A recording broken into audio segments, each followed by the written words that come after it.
La Iglesia en el plan profético de Dios. No hay enseñanza de la Iglesia en el Antiguo Testamento. ¿Por qué? Porque la Iglesia es, dice la Escritura, en Efesios 3:5, la Iglesia es un misterio. Esa es la palabra que se usa ahí, misterio. ¿Queréis mirarlo en vuestras Biblias? Ahí aparece Efesios 3:5, versículo 5 de Efesios 3. Misterio. Misterio que en otras generaciones no se dio a conocer a los hijos de los hombres. La palabra misterio significa una verdad desconocida por los hombres hasta que Dios la revela. Eso es lo que significa la palabra misterio. La Iglesia, en ese sentido, era un misterio hasta que el Señor la reveló a sus apóstoles. Dice el apóstol San Pablo aquí en Efesios 3:5, misterio que en otras generaciones no se dio a conocer a los hijos de los hombres, como ahora. Ese como ahí equivale a pero ahora es revelado a sus santos apóstoles y profetas por el Espíritu. Si tú le dices a un hombre ciego, tú le dices a una persona ciega, el sol no brilla de noche como brilla de día, ¿qué le estás diciendo a esa persona? ¿Que el sol brilla de noche? ¿Le estás diciendo eso? No, no le estás diciendo eso. Le estás diciendo que el sol no brilla de noche. Le estás diciendo, brilla de día, pero no brilla de noche. Eso es lo que le quisiste decir, solo que lo pusiste con esas palabras. El sol no brilla de noche como brilla de día. Lo que le quieres decir que de noche no ves brillar al sol, lo ves de día. Bueno, es más o menos es lo que Pablo dice allí. Pablo dice que en otras generaciones esa verdad no fue revelada, pero fue revelada a los apóstoles y a los profetas del Nuevo Testamento. Estoy remarcando esto, estoy destacando esto, subrayándolo, porque hay algunos teólogos, particularmente los teólogos del pacto, que ya vimos los otros días lo que eso era, que enseñan que la Iglesia existió en el Antiguo Testamento. Que la Iglesia, algunos van hasta el huerto del Edén. La Iglesia comenzó en el huerto del Edén. Otros dicen que la Iglesia comenzó con Noé. Otros dicen que la Iglesia comenzó con Abraham. Otros dicen que la Iglesia comenzó con Juan el Bautizador. Y así hay opiniones respecto de esto. La Biblia no enseña eso. La Biblia enseña que en el Antiguo Testamento no hubo una iglesia cristiana. ¿Hubo creyentes en el Antiguo Testamento? Sí. ¿Hubo personas regeneradas? Sí. ¿Hubo personas que pusieron su fe en Dios? Seguro que sí. Pero ¿qué no hubo en el Antiguo Testamento? ¿Qué no hubo? ¿Qué no hubo? No hubo iglesia. ¿Por qué? ¿Por qué no hubo iglesia?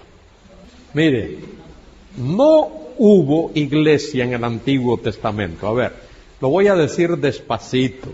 No hubo iglesia en el Antiguo Testamento porque el Señor Jesucristo no había venido en carne, no había muerto en la cruz, no había resucitado de los muertos, no había sido exaltado a la gloria y, sumamente importante, que no había sido enviado a la tierra el Espíritu Santo en su ministerio bautizador. Hermano, si esto se te va a olvidar, anótalo. Cuando yo creo que algo se me va a olvidar, lo anoto. Y si es muy importante, lo pongo en un cuadrito. Y si se te va a olvidar y lo consideras importante, ponlo en un cuadrito y ponlo en la cabecera de tu cama para que puedas leerlo todas las noches.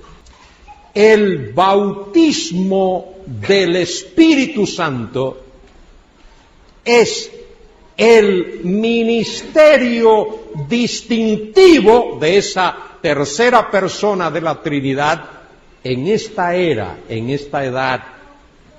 Nunca antes ni después de esta era ha habido ni habrá ministerio bautizador del Espíritu Santo.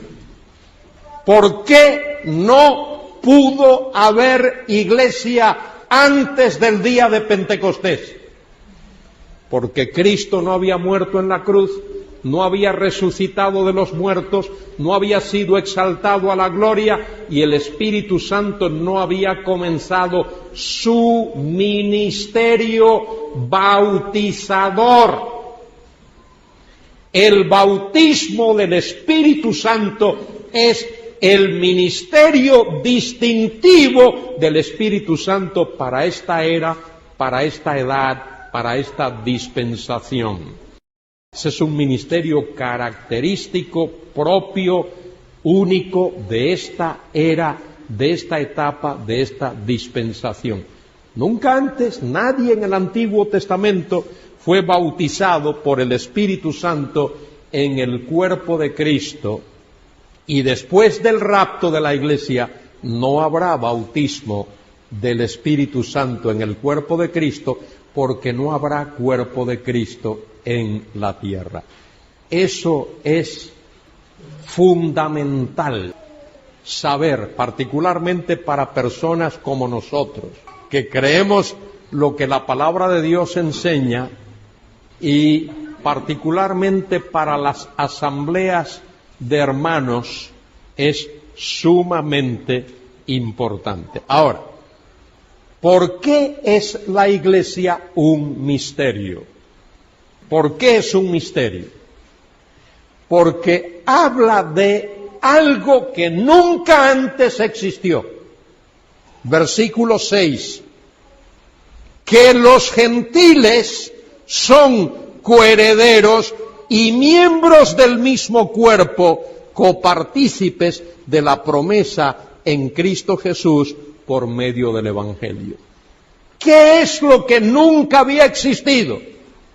Que judíos y gentiles estuviesen unidos en un mismo cuerpo, por una misma fe, por una misma realidad, bautizados por un mismo espíritu en el mismo cuerpo. Primera los Corintios 12:13, porque por un mismo espíritu fuimos todos, por un solo espíritu, fuimos todos bautizados en un cuerpo, sea judío o gentil, sea esclavo libre, y a todos se nos dio a beber de un mismo espíritu. De manera que el bautismo del Espíritu Santo es la característica, el distintivo único de esta edad, de esta era, de esta dispensación que llamamos la Iglesia. Ahora, la Iglesia siempre estuvo en el plan de Dios. La Iglesia no es un accidente de la historia, sino que forma parte del plan eterno de Dios. La Iglesia no es un accidente en el sentido de que porque Israel fracasó, entonces Dios dijo, muy bien, plan A fracasó, voy a entrar en plan B.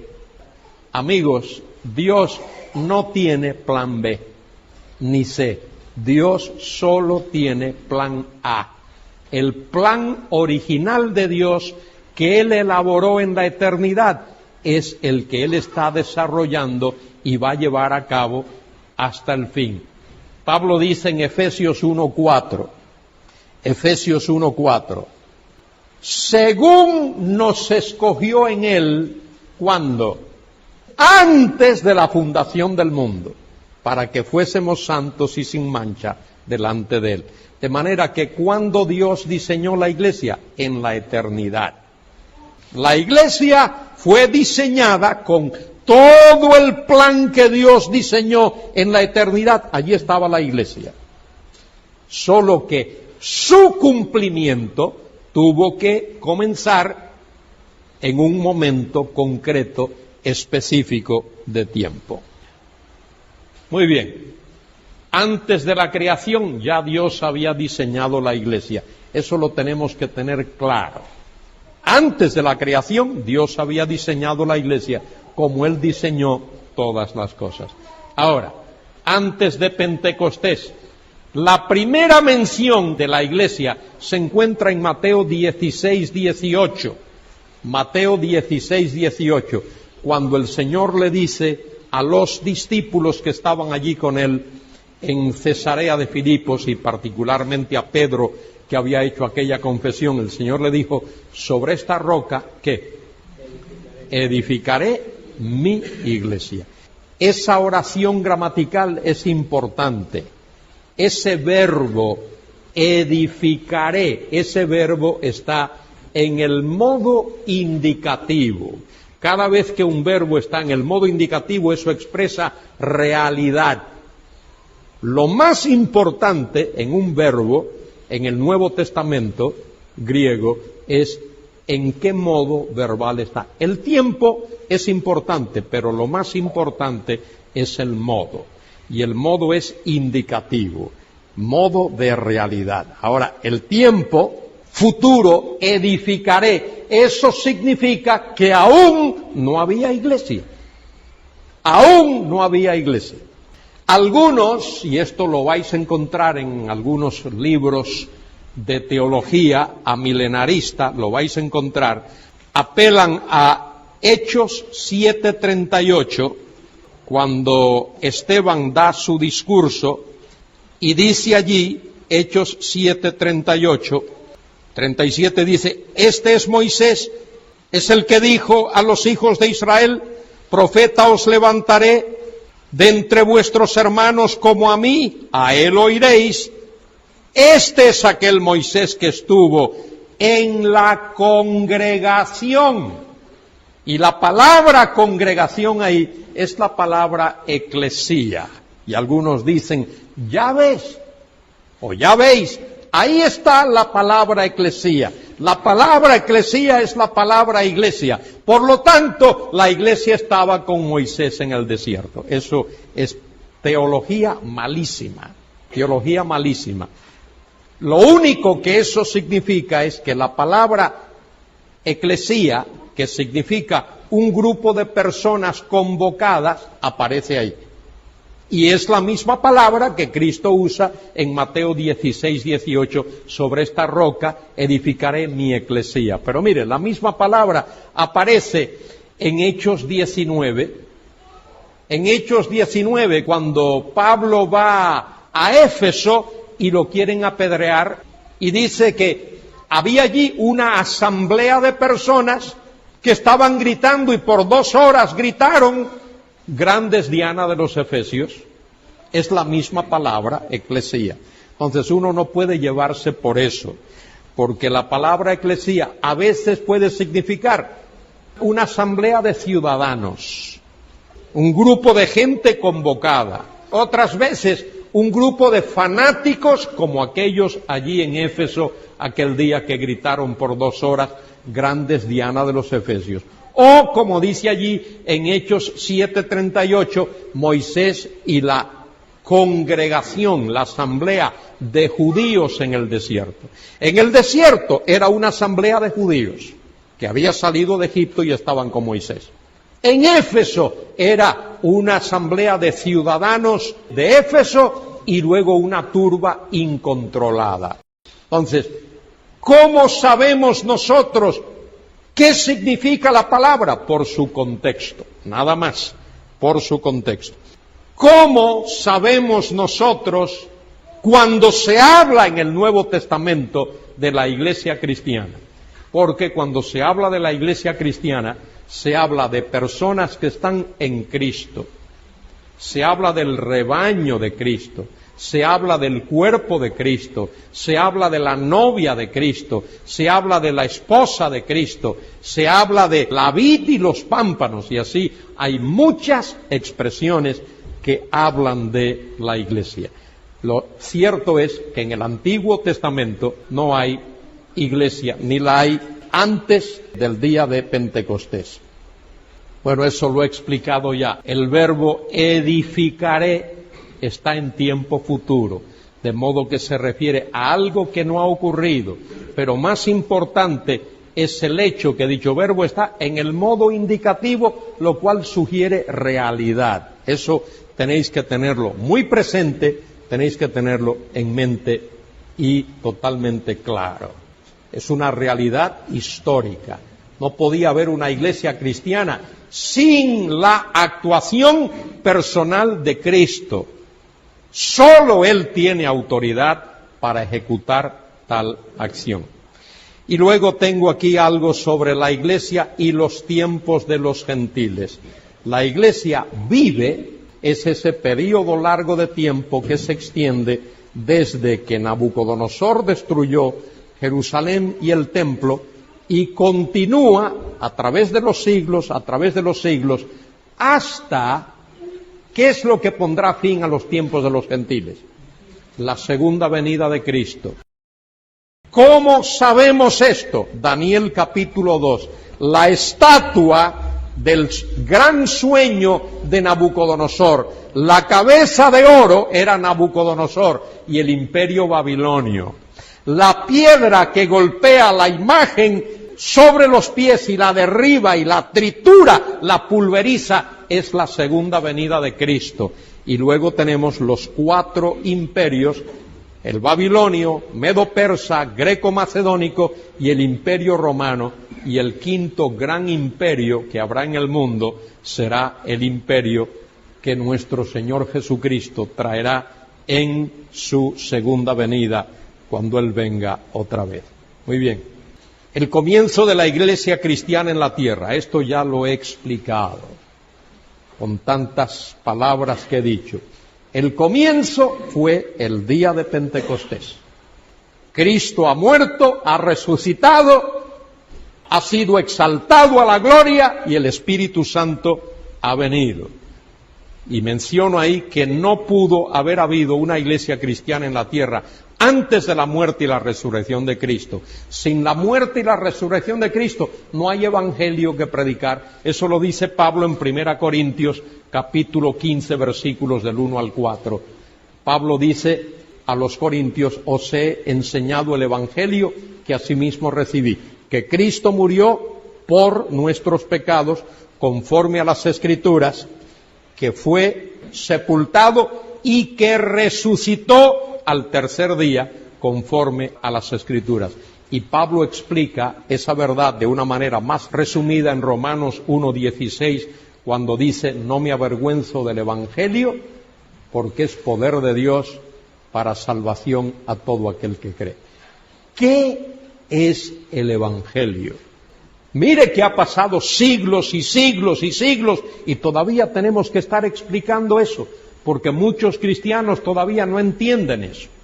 El Evangelio es concretamente el mensaje de la muerte de Cristo en lugar del pecador por nuestros pecados y su gloriosa resurrección.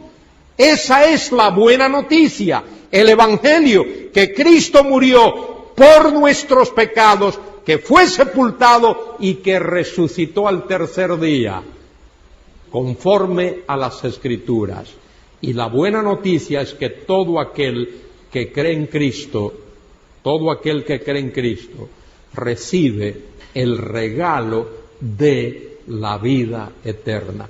Y que no hay salvación sin Cristo, y que no hay perdón de pecados sin Cristo, y que no hay vida eterna sin Cristo y que no hay esperanza sin Cristo. Y, oídme bien, otra cosa más, evangelizar, es decir, eso que acabo de decir, a los perdidos.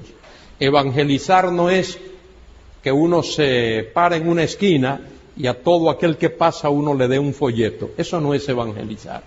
Eso es repartir folletos, pero eso no es evangelizar, porque esa persona puede coger ese folleto, a mí me han hecho eso, lo rompen y en la primera cesta de basura ahí y no se ha enterado de nada. Evangelizar es decirle a alguien que Cristo murió por sus pecados y resucitó de los muertos, y que si él pone su fe y su confianza en ese Cristo, el Señor le perdona y le recibe y le da el regalo de la vida eterna. Eso es evangelizar. No nos hagamos ilusiones. Evangelizar tampoco es hacer que personas pasen al frente. En nuestra cultura castellana tú puedes hacer que nuestra gente que es tan emocional pase al frente por cualquier cosa, Todos los hijos que han sido desobedientes a sus padres y ahora estén tristes por él, que pasen al frente. Y todos los maridos que han sido rudos con sus mujeres y ahora están tristes, que pasen al frente. Y las mujeres que han sido respondonas a sus maridos y ahora también que pasen, y de pronto tienes ahí 100 o 200 personas. ¿A quién de ellos se le explicó el Evangelio? A ninguno de ellos. Ryrie siempre nos decía en clase, cuando presentes el Evangelio, dale a las personas algo en que creer. No les diga que pasen al frente y para qué y por qué. Entonces hay que enseñarle a la gente eso. Muy bien. Después de su muerte y su resurrección, Jesucristo mandó a los apóstoles y a los seguidores de los apóstoles a ir a todas las naciones y hacer discípulos. Id a todas las naciones y hacer discípulos. ¿Cómo? Bautizándolos en el nombre del Padre, del Hijo y del Espíritu Santo y enseñándoles que guarden todas las cosas que os he mandado. Todo ese es el proceso del discipulado. Y los apóstoles primero presentaron el Evangelio y aquellos que creyeron fueron bautizados y luego fueron instruidos en la doctrina. La muerte y la resurrección de Cristo abrió las puertas para que el mensaje de salvación fuese proclamado universalmente. Y muy claro, no pudo haber habido iglesia cristiana en la tierra sin la exaltación de Cristo a la diestra del Padre. No pudo haber habido. La exaltación de Cristo a la diestra del Padre es la confirmación de su rotunda victoria sobre el pecado y la muerte. Pedro en el sermón del Pentecostés dijo, a este Jesús resucitó Dios, de lo cual todos nosotros somos testigos. Así que, exaltado a la diestra de Dios y habiendo recibido del Padre la promesa del Espíritu, ha derramado esto que vosotros veis y oís. Hechos 2, 32 y 33. Cristo fue exaltado al lugar de honor como el triunfante y victorioso Salvador. De manera que, repito, no pudo haber habido iglesia cristiana en la tierra sin el ministerio bautizador del Espíritu Santo. Y aquí lo subrayo otra vez. Mire, el ministerio distintivo y único en el sentido de ser diferente de cualquier otro, el ministerio distintivo y único del Espíritu Santo, a partir del día de Pentecostés, es el de bautizar a creyentes en el cuerpo de Cristo, y están todos esos versículos ahí. Quiero recalcar esto con mucho respeto y con mucho aprecio a cualquier persona que esté aquí que piense de manera diferente. El bautismo del Espíritu identifica al creyente con el cuerpo de Cristo. El bautismo en, con o por el Espíritu es para colocar, posicionar, identificar a la persona que ha creído en el cuerpo de Cristo y con el cuerpo de Cristo. Y el bautismo en, con o por el Espíritu Santo, digo eso porque la preposición griega significa cualquiera de las tres cosas. Uno es bautizado en el Espíritu Santo, por el Espíritu Santo, con el Espíritu Santo. Eso no tiene nada que ver con emocionalismo, no tiene nada que ver con hablar en lenguas, no tiene nada que ver con brotes de saltos y de revolcarse y de todas esas cosas. Es más, uno sabe, mire esto, uno sabe que ha sido bautizado en el Espíritu Santo o por el Espíritu Santo, porque la Biblia se lo dice, no porque uno sintió algo. Uno sabe que eso ha ocurrido porque la Biblia lo enseña, 1 Corintios 12:13, porque por un espíritu fuimos todos bautizados en un cuerpo, sea judío o gentil, sea esclavo o libre, y a todos se nos dio a beber de un mismo espíritu. Muy bien, este texto es clave, Y luego es importante también que observemos que hay diferencias entre Israel y la Iglesia. Es importante que entendamos esto, que hay diferencias entre la nación de Israel y la Iglesia de Cristo. Una diferencia inicial que puede mencionarse es el hecho de que Israel ha existido por más de 3 milenios antes de Cristo, mientras que la Iglesia cristiana comenzó el día de Pentecostés. Y Cristo profetizó su inauguración. El apóstol Pablo, por su parte, dice que el Cristo resucitado es constituido cabeza del cuerpo, que es la Iglesia. Y luego, en segundo lugar, la comunidad israelita tiene una relación étnica por un lado y una relación ritual por otro lado. El rito de la circuncisión oficialmente daba entrada a un hombre en la comunidad de Israel. Para formar parte de la Iglesia, el cuerpo de Cristo, se requiere fe personal en Cristo.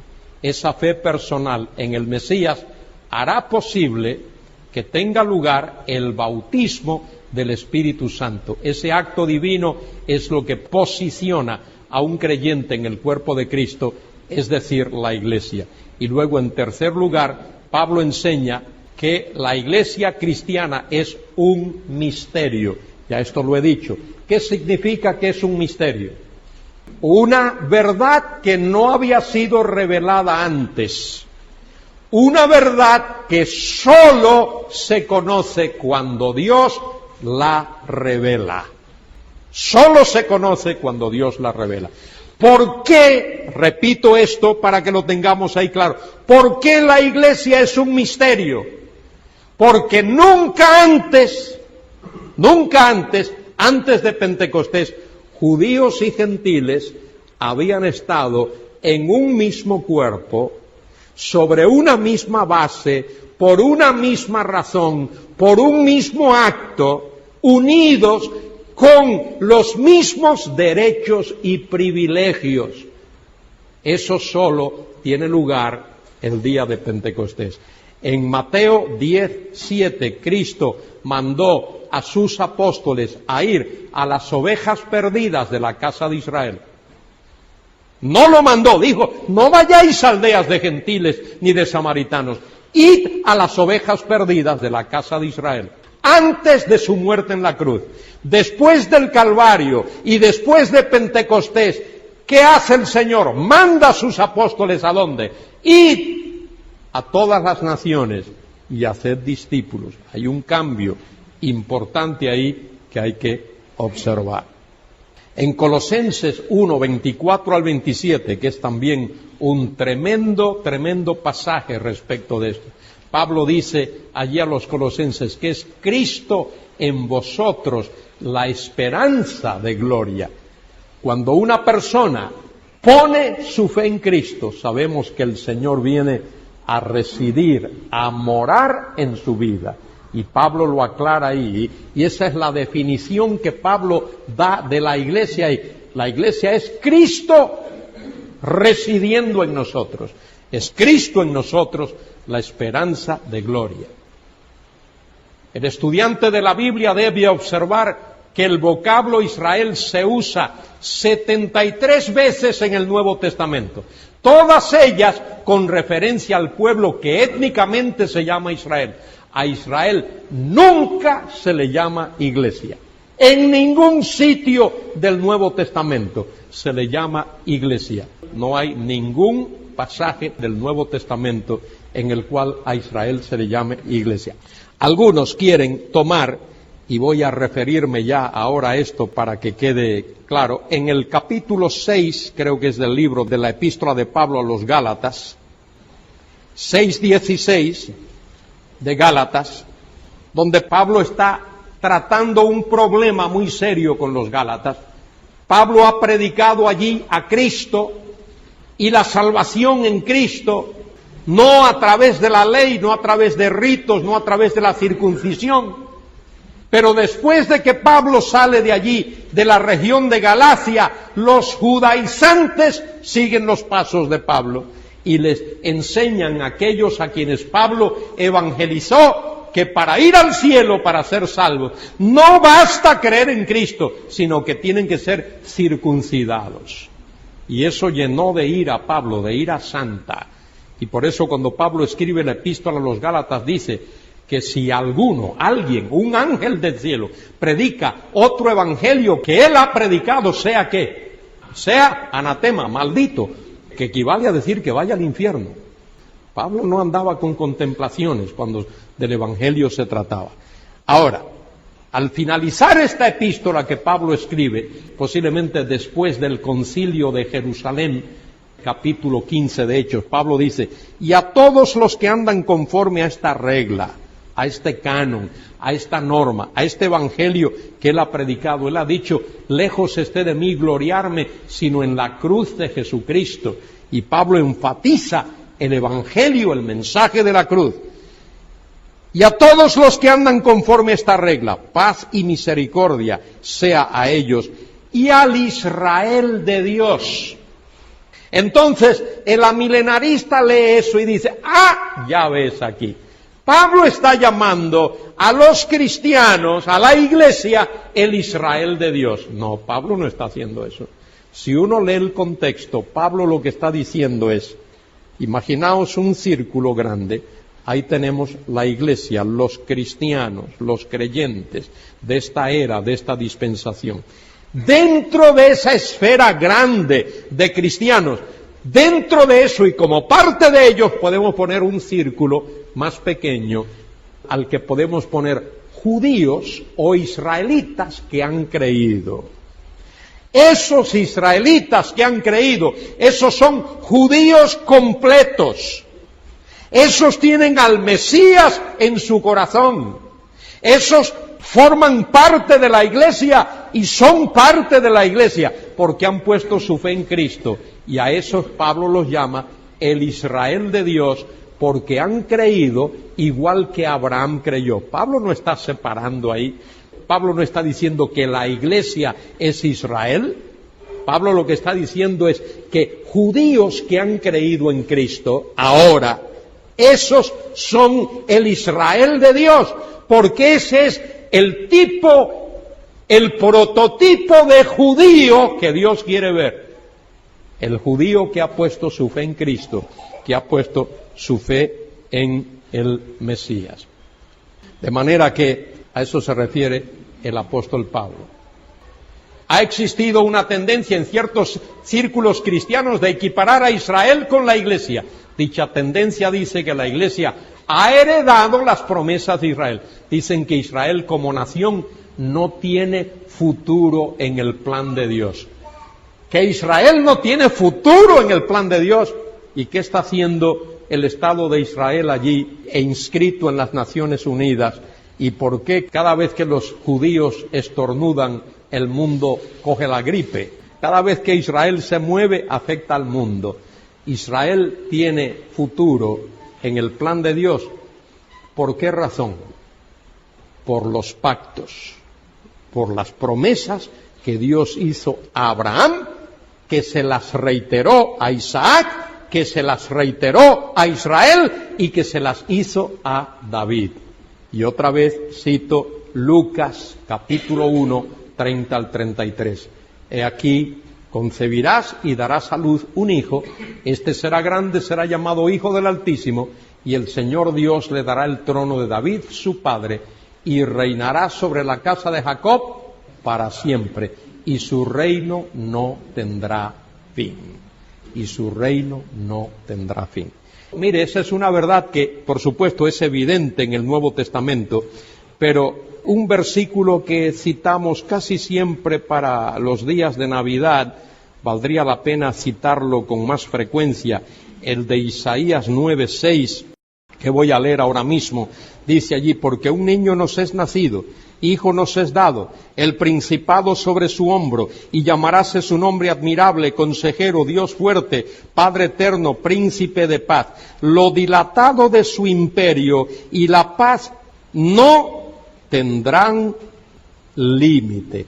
Sobre el trono de David y sobre su reino, disponiéndolo y confirmándolo en juicio, en justicia, desde ahora y para siempre. ¿Y cómo termina el texto?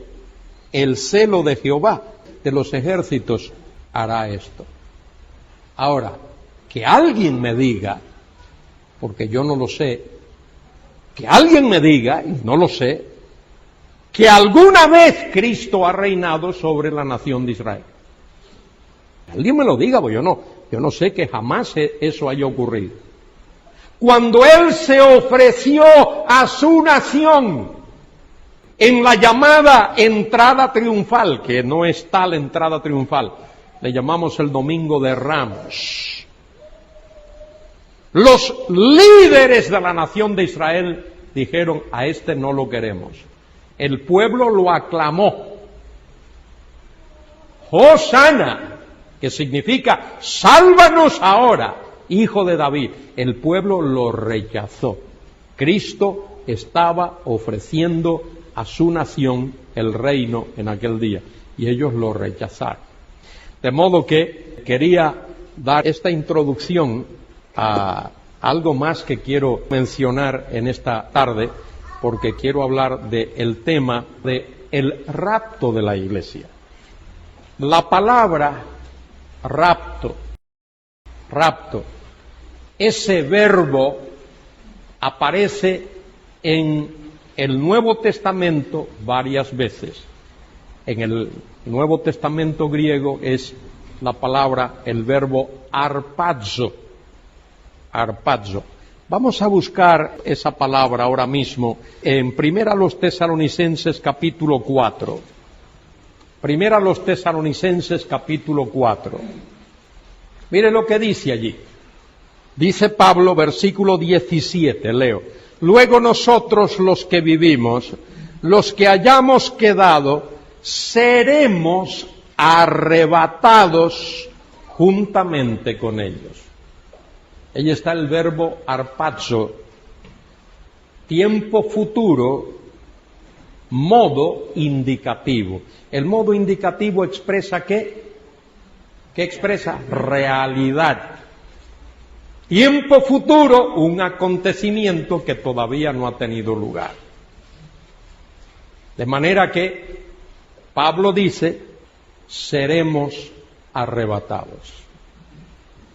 Si alguien de verdad cree la Biblia, no debería negar la realidad del rapto. Ahí está la realidad. Dice Pablo: seremos arrebatados. De manera que no debería de haber controversia entre los cristianos que creemos la Biblia si habrá o no un rapto. Podríamos discutir el cuándo del rapto, pero no deberíamos de discutir el qué del rapto. Eso no deberíamos de discutirlo, pero se discute, porque hay algunos que niegan esa realidad. Vamos a intentar definir qué es eso del rapto. ¿Qué es eso del rapto? La palabra, como he dicho, aparece algunas veces en el Nuevo Testamento. Voy a dar los pasajes y vosotros podéis buscar. En San Juan capítulo 10, el Señor utilizó esa palabra para hablar de el lobo que viene a arrebatar a las ovejas. El lobo viene a arrebatar las ovejas. Y usa la palabra arpazo. Y generalmente las ovejas no se ofrecen de voluntarias, ¿verdad?, para que el lobo las arrebate. Las ovejas como que se resisten un poco. Digo esto porque hay por ahí alguna creencia que solo los buenos cristianos serán arrebatados, los que estén viviendo en santidad. Y yo no comparto esa idea. Yo creo que toda la iglesia va a ser arrebatada y luego explicaré por qué. La misma palabra aparece en Hechos capítulo 8, cuando habla de Felipe, el evangelista, que fue llevado por el Espíritu al desierto para que evangelizase a un hombre, a un eunuco etíope. Y luego de evangelizarlo y bautizarlo, dice que Felipe fue arrebatado y se halló en Azoto, una ciudad costera allí, por lo que hoy es la Franja de Gaza. También se utiliza la palabra en Hechos 7 cuando habla de Esteban, que dice que fue arrebatado por los judíos y llevado allí a un lado de Jerusalén, a una de las puertas, que hoy se llama la puerta de San Esteban, para apedrearlo. La misma palabra se utiliza en 2 Corintios 12, cuando Pablo dice: conozco un hombre en Cristo que si en el cuerpo no lo sé, fuera del cuerpo tampoco, que fue arrebatado hasta el tercer cielo, donde tuvo visiones y revelaciones que no le es permitido declarar o comunicar. De manera que la palabra arpazo, rapto, está ahí en la Biblia, y Pablo utiliza esa misma palabra para hablar de este acontecimiento. ¿Cuál acontecimiento? ¿De cuál acontecimiento habla Pablo? Habla de la venida de Cristo en relación con la iglesia.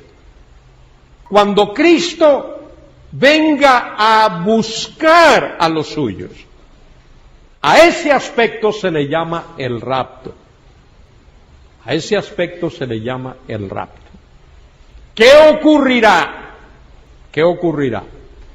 Desde Pentecostés hasta cuando eso ocurra, habrá muchos creyentes que han pasado de este mundo a la eternidad.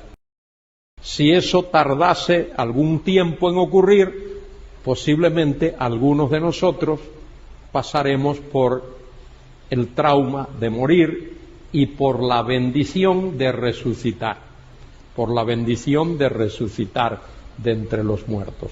Pablo dice que esos cristianos, esas personas que han creído en Cristo y han experimentado muerte, serán resucitados, serán levantados de las tumbas con cuerpos incorruptibles. En otras palabras, si tú no estás contento con tu apariencia física ahora, espera que Dios te va a dar un nuevo cuerpo, un cuerpo incorruptible, un cuerpo que no estará hecho de materia, no será un cuerpo hecho de sustancia material, sino un cuerpo hecho de sustancia espiritual. A lo mejor tú dices: yo no entiendo eso de sustancia espiritual.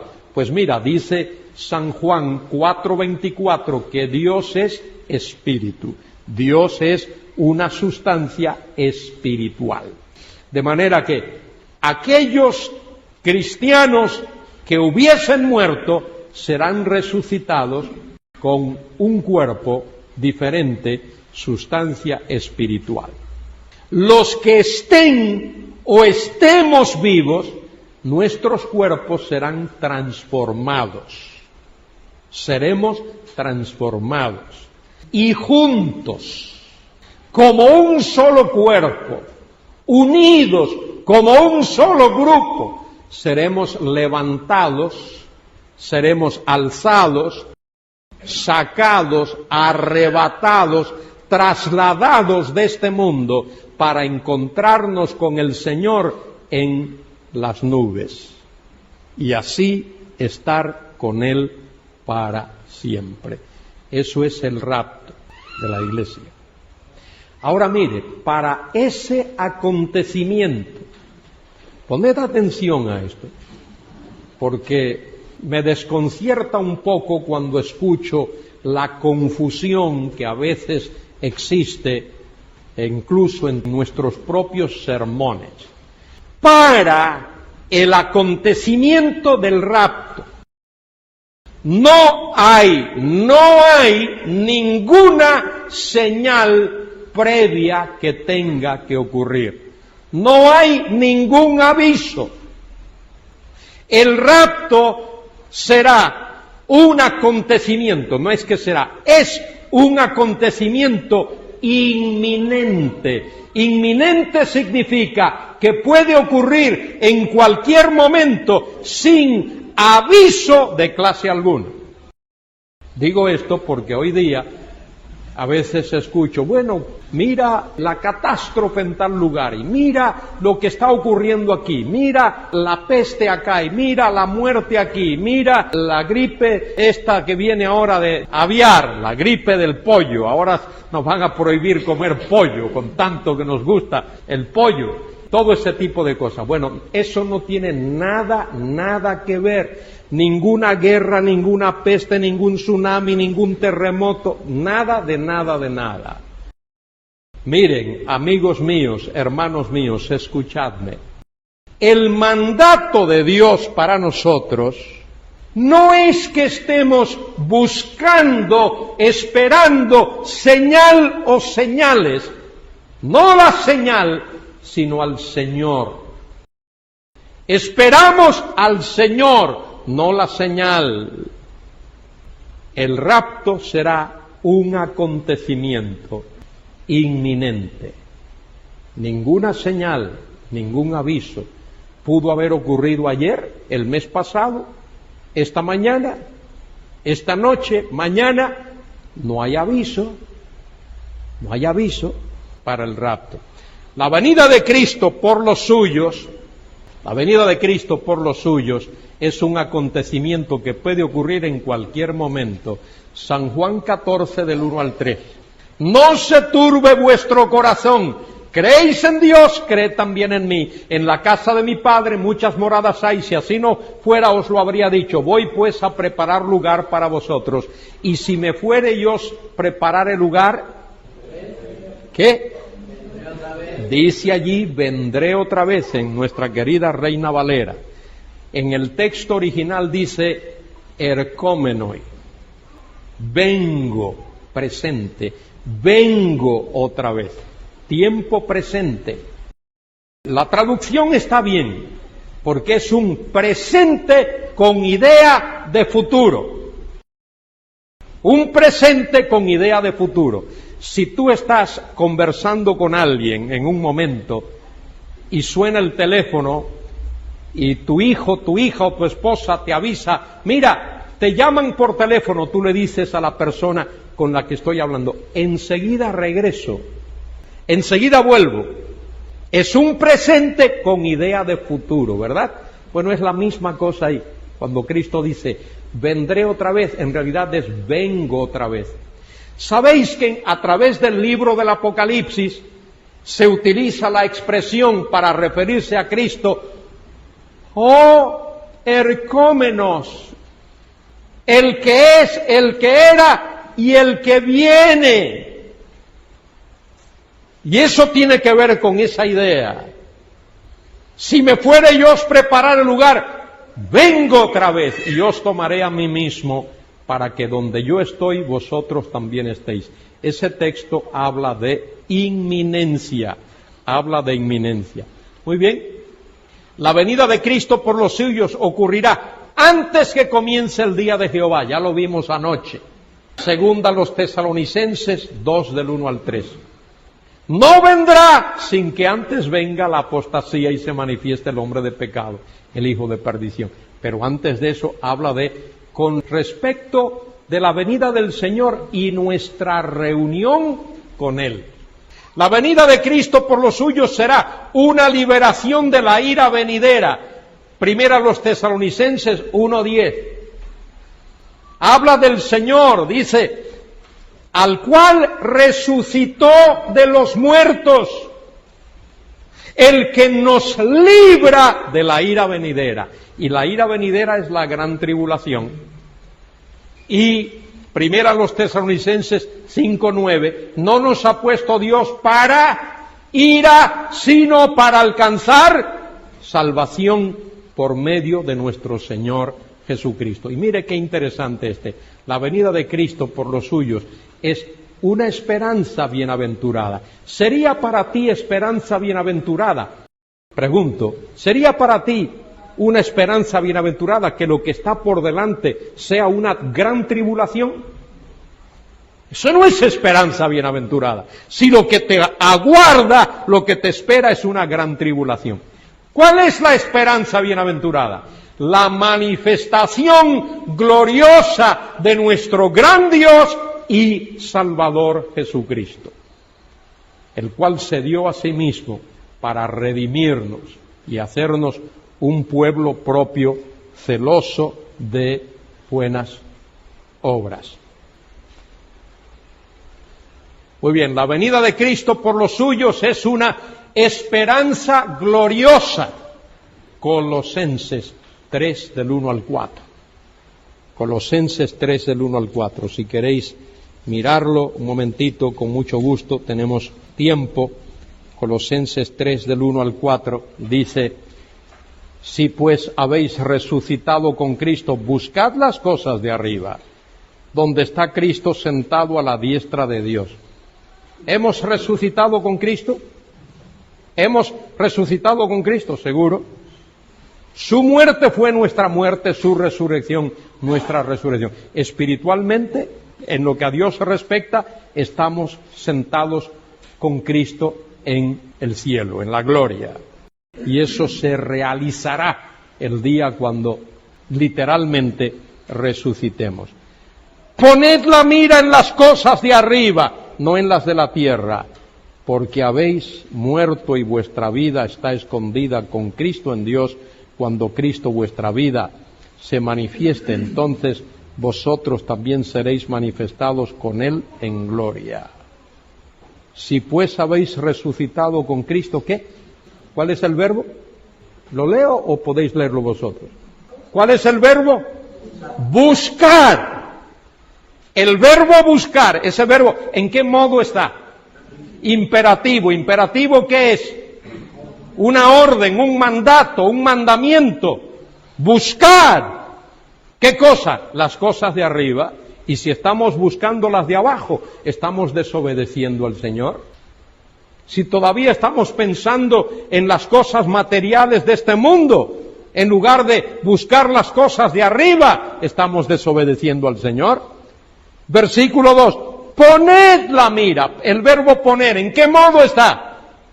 Imperativo, que es un mandato, una orden, un mandamiento de Dios. Si estamos haciendo otra cosa, estamos desobedeciendo. Acusamos a los judíos que desobedecían los mandamientos de Dios. ¿Y nosotros? Lo que pasa es que ellos desobedecían y les costaba la vida física. Nosotros desobedecemos y Dios no nos mata ahí mismo, pero somos tan desobedientes como ellos. Dice, cuando Cristo vuestra vida se manifieste, epifaneia, la palabra, se haga visible, aparezca, vosotros también seréis manifestados con Él en gloria. Mientras que Israel y las naciones gentiles tendrán que pasar por los severos juicios de la gran tribulación descritos en Apocalipsis 6 al 19, la Iglesia, cuerpo de Cristo, anticipa el día cuando el Señor la tomará consigo para llevarla a la casa del Padre. Ese será el próximo gran acontecimiento en el plan de Dios, en el propósito de Dios. El rapto de la iglesia. ¿Y qué ocurrirá después del rapto? ¿Sabe lo que va a ocurrir? El tribunal de Cristo. El bemá de Cristo. Primera a Corintios capítulo 3, versículos del 11 al 17. Primera a los Corintios 3, del 11 al 17. ¿Qué será el bemá? El tribunal de Cristo. También creo que aparece en 2 de Corintios 5:10. Todos compareceremos delante del tribunal de Cristo para rendir cuenta de lo que hayamos hecho en el cuerpo, sea bueno o sea malo. El bemá de Cristo, el tribunal de Cristo. Primero, ¿quiénes comparecerán allí? ¿Quiénes? Solo cristianos. Solo cristianos comparecerán delante del bemá de Cristo. De manera que allí no se va a juzgar quién va al cielo o quién va al infierno. Todos los que estén allí, están allí porque han puesto su fe en Cristo. ¿Qué se ventilará allí? Los premios, los galardones, las coronas, los parabienes que el Señor dará a los creyentes. El Señor dará a los creyentes. ¿Qué se va a juzgar allí? Las obras de los cristianos. Tú ahora estás haciendo obras. Estás haciendo obras. Cuando el rapto tenga lugar y estemos allí delante del bemá de Cristo, las obras que tú has hecho, que yo he hecho, van a ser pasadas por fuego. Y es el fuego lo que revelará qué clase de obras has hecho. Si hiciste obras para la gloria y para la honra de Dios, esas obras serán oro, plata, piedras preciosas. Si hiciste obras para ti, para que la gente te aplaudiera, eso será madera heno, hojarasca. Y el fuego probará el oro, la plata y las piedras preciosas, y saldrán de allí mejores. Y el fuego probará la madera, el heno y la paja, y de allí ¿qué saldrá? Humo y ceniza, nada más. Humo y ceniza. Ese juicio no es para condenar a nadie. Ese juicio no es para condenar a nadie.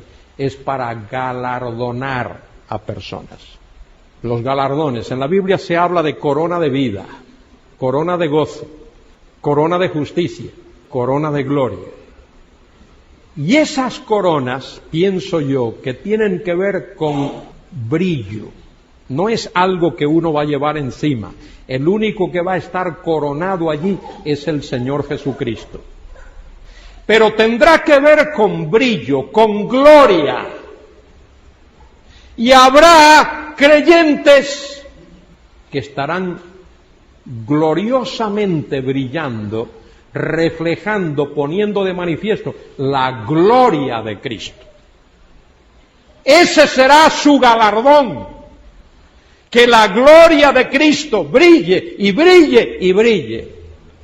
Pablo habla algo así cuando dice en Filipenses capítulo 1, dice, que Cristo sea magnificado, hecho grande en mi cuerpo por vida o por muerte.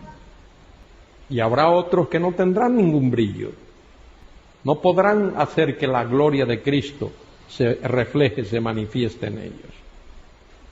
Eso es lo primero que ocurrirá después del rapto, el bemá de Cristo. Y lo segundo que ocurrirá después del rapto será ¿qué cosa? Las bodas del Cordero. Las bodas del Cordero, Apocalipsis 19, 7, cuando la iglesia será unida con el Señor como la esposa del Cordero para siempre. Será una unión por toda la eternidad. Y allá en el cielo tendrá lugar las bodas. Y el Señor regresará a la tierra para reinar. Y el milenio será las fiestas de boda. Poquitos días, ¿verdad? Las fiestas de boda, la gran celebración. Bueno, ¿alguna pregunta? Le agradezco sus palabras. Lo único que quiero decirle, querido hermano caballero, toda la gloria es para Dios. Es lo único que puedo decirle. El propósito de mi corazón y de mi vida es que la gloria sea para Dios. Y le agradezco sus palabras, pero mire, yo quiero que el Señor sea el único, porque si yo me quedo con un granito de arena de lo que a Él le corresponde, malo. Toda la gloria tiene que ser para Dios, toda, absolutamente toda. Nada para mí, todo para Dios. Gracias. ¿Alguna pregunta?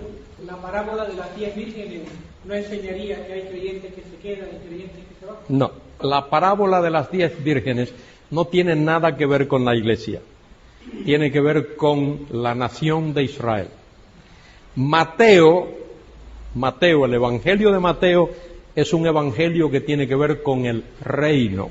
Y cuando llegamos al capítulo 24 de Mateo, versículo 3, los discípulos le preguntan al Señor, dinos, ¿cuándo serán estas cosas? ¿Y qué señal habrá de tu venida y del fin del siglo?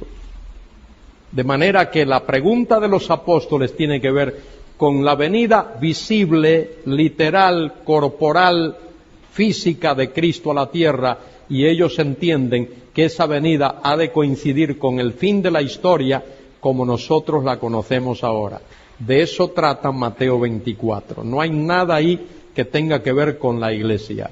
Y en Mateo 25, que es donde está la parábola de las 10 vírgenes, eso es una continuación.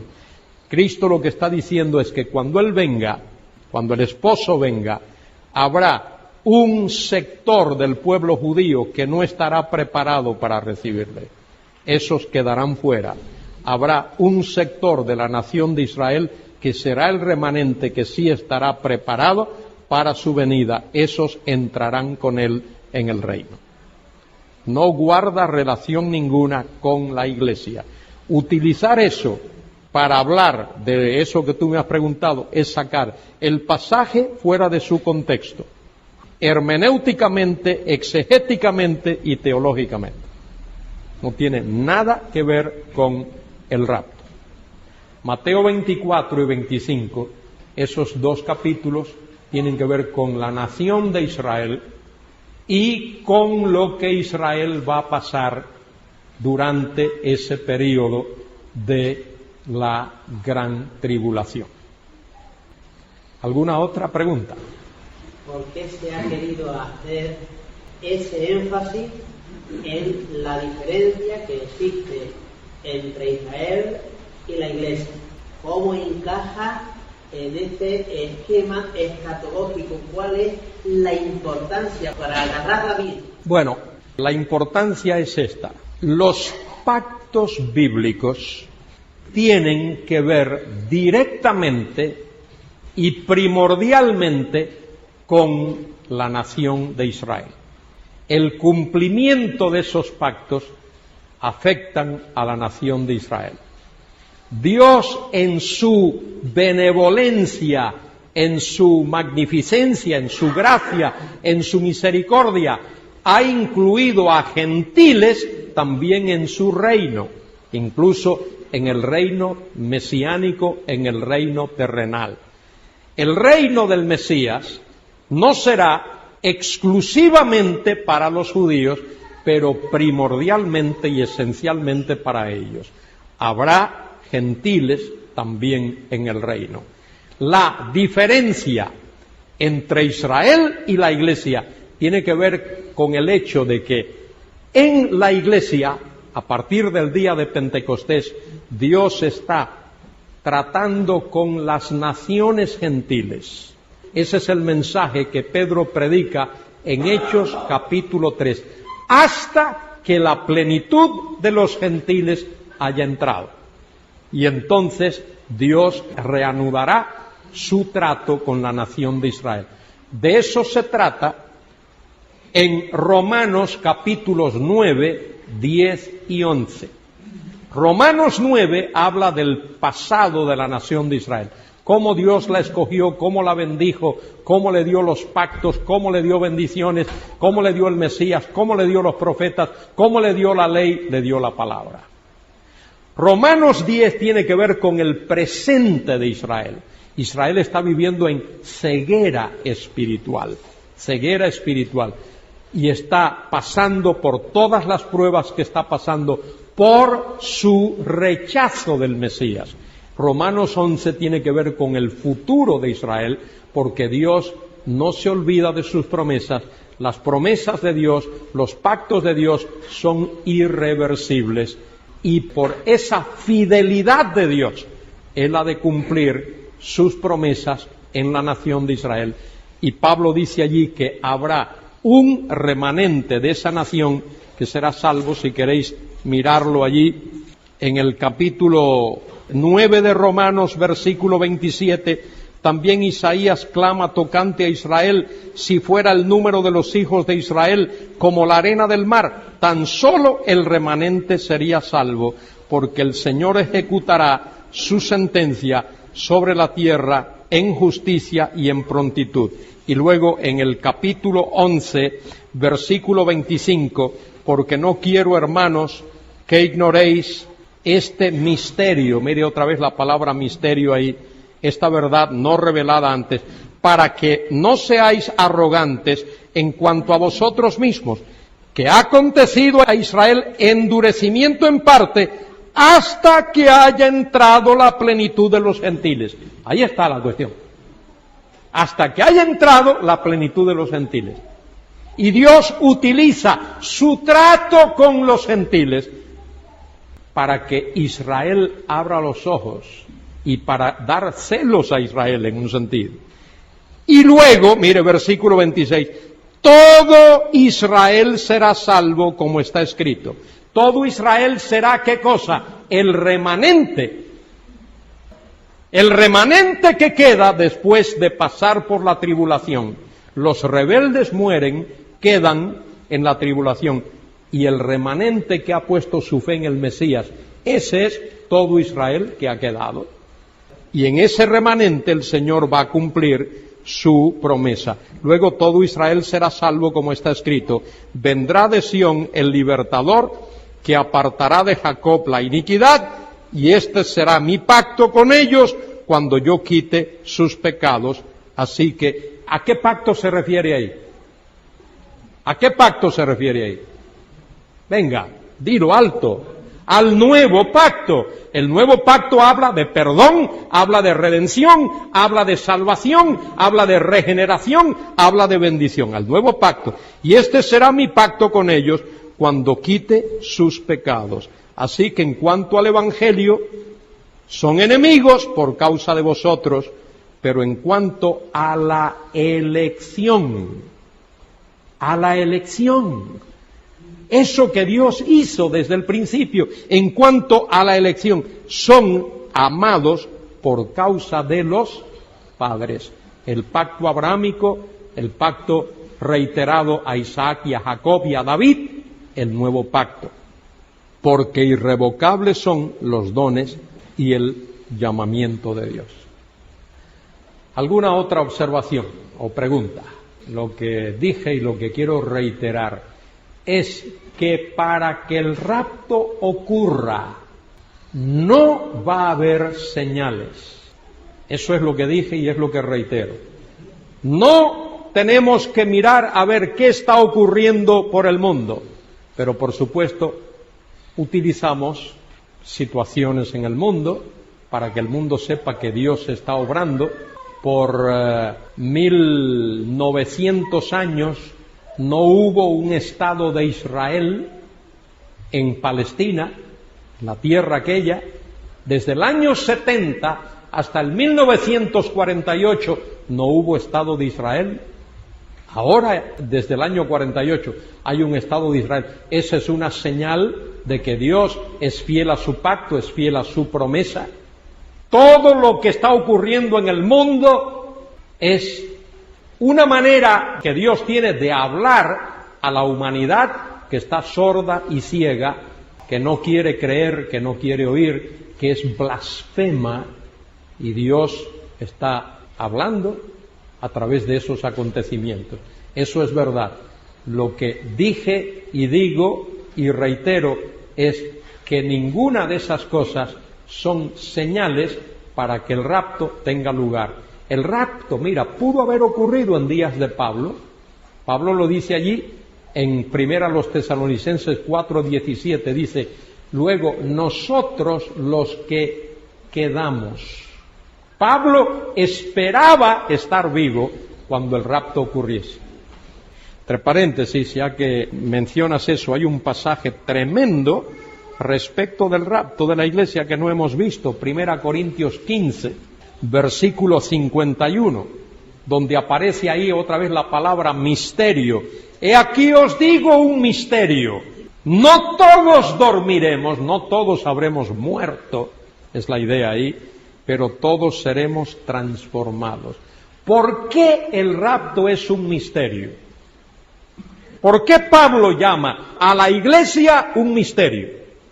Llama a la manifestación de Dios en la persona de Cristo un misterio, y llama al rapto un misterio. ¿Por qué lo llama un misterio? Porque nunca antes en la historia, nunca antes, nadie en el Antiguo Testamento habla de que personas muertas, creyentes, resucitarían y personas vivas serían transformadas y juntas como un solo grupo, como un solo cuerpo, serían alzadas para ser llevadas a la gloria. Esa es una verdad nueva, esa es una verdad que el Espíritu de Dios revela aquí en 1 Corintios 15 por medio de Pablo. He aquí os digo un misterio: no todos dormiremos, pero todos seremos transformados. En un momento, en un abrir y cerrar de ojos, a la final trompeta, porque se tocará la trompeta, y los muertos serán resucitados incorruptibles, y nosotros seremos transformados. Porque es necesario que esto corruptible se vista de incorrupción, y esto mortal se vista de inmortalidad. Y cuando esto corruptible se haya vestido de incorrupción y esto mortal se haya vestido de inmortalidad, entonces se cumplirá la palabra que está escrita: sorbida es la muerte con victoria. Y ahora, antes él ha explicado esto, ahora tenemos un cuerpo material, un cuerpo tomado del polvo de la tierra, cuerpo hecho de sustancia material, Adán, del barro de la tierra. El cuerpo nuevo que vamos a tener será un cuerpo semejante al de la gloria suya. Filipenses 3, 20 y 21. Tendremos un cuerpo semejante al cuerpo de la gloria suya. ¿Alguna otra pregunta? Bueno, le voy a decir, fíjese que yo no hablé de obras buenas, hablé de obras que glorifican a Dios. Una persona, voy a ponerme yo como ejemplo ahora, puedo hacer cosas buenas, para no implicar a nadie, me voy a implicar puedo hacer obras buenas, cosas buenas, para que vosotros me aplaudáis. O para que mi nombre aparezca en una revista, en un periódico. Cosas buenas hice, pero la hice para ganarme el aplauso de seres humanos. Ahí es donde está la cuestión. Lo que comparecerá delante del Bemá, del tribunal de Cristo, que dará esos galardones o premios, esa gloria, ese brillo, no tiene que ver con que uno haga más obras, que uno haga más buenas obras o menos, sino para quién la hizo, para quién la hizo. Le voy a poner un ejemplo, querido hermano. Supóngase usted que ahora hay unas Olimpiadas y Carmona participa de esas Olimpiadas, maratonista en las Olimpiadas. Y hay varios que participan de las Olimpiadas. Hay 1.500 personas que participan y Carmona es el primero que llega a la meta. Hay uno que llega primero, uno que llega segundo, uno que llega tercero. Medalla de oro, medalla de plata, medalla de bronce. Pero hay 1.497 que no llegaron ni primero, ni segundo, ni tercero. ¿Alguna vez ha visto usted cuando reparten esas medallas que el que la reparte le da la de oro a este, la de plata al otro y la de bronce a este y le dice lo habéis hecho bien, y entonces coge a los 1497 y le dice: sois unos gamberros, porque os dieron para que os entrenasen y no hicisteis nada y no llegaste. ¿Se le hace eso a los que no ganan las medallas? No, no se les dice absolutamente nada, no se les recrimina. El bemá de Cristo no es para condenar a nadie, no es para recriminar a nadie, es para galardonar a aquellos que han hecho lo que han hecho para la gloria de Dios. Eso es lo que tenemos que tener en cuenta. Y los que van a brillar para la gloria de Cristo. Y los otros, quienes sean que no brillen para la gloria de Cristo, no se les va a insultar ni recriminar, solo que no van a tener el privilegio de poner de manifiesto entre ángeles, arcángeles, querubines y serafines y todo el universo, toda la creación, esa gloria maravillosa de Cristo. Seguro que sí, porque dije que en el bemá de Cristo, ¿quiénes comparecen allí? Solo cristianos. Allí no se va a determinar quién es cristiano y quién no es cristiano, porque la salvación no es por obras, es por la fe en Cristo. Y otra cosa, mire, allá, con cuerpos nuevos, gloriosos, resucitados, las emociones que tenemos ahora no las vamos a tener. Los sentimientos que tenemos ahora no lo vamos a tener. Hoy aquí envidiamos a otros, allí no va a haber sentimientos de envidia ni nada de eso.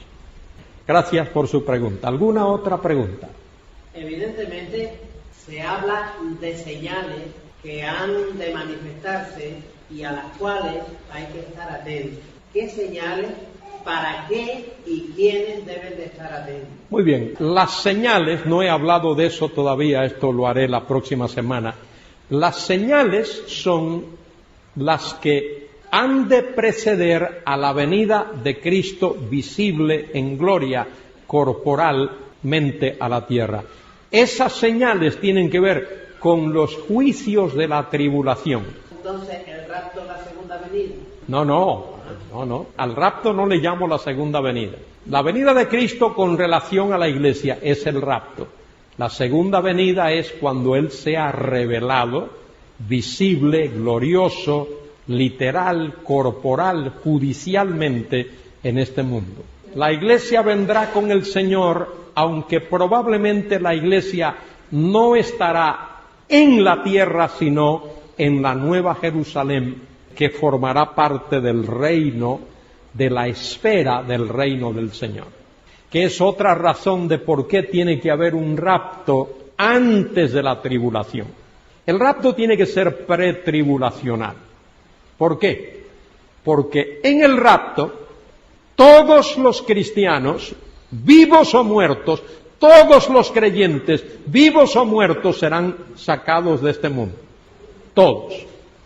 De manera que, si el rapto tiene lugar posterior a la tribulación, posteriormente a la tribulación, entonces no va a quedar persona con cuerpo natural como el que usted y yo tenemos ahora para que entren en el reino del Mesías, porque todos habrán resucitado con cuerpo glorioso o sido transformados con cuerpos gloriosos y sacados de este mundo. Entonces, ¿quién va a entrar a reinar con el Mesías? Por eso el rapto tiene que ser antes de la tribulación, porque durante la tribulación habrá conversiones, habrá gente convertida que no morirán, por lo tanto no tendrán cuerpos resucitados y podrán entrar en el reino del Mesías para hacer las cosas que se harán en el reino. Dice allí en el libro de Amós y en el libro de Oseas y en el libro de Miqueas que edificarán sus casas, plantarán viñas, ararán la tierra y habrá gente que nacerá en el milenio. Y esos tienen que ser personas con cuerpo como el que usted y yo tenemos ahora. Pero de esto voy a hablar la semana que viene. No hay más aclaración que hacer esta noche.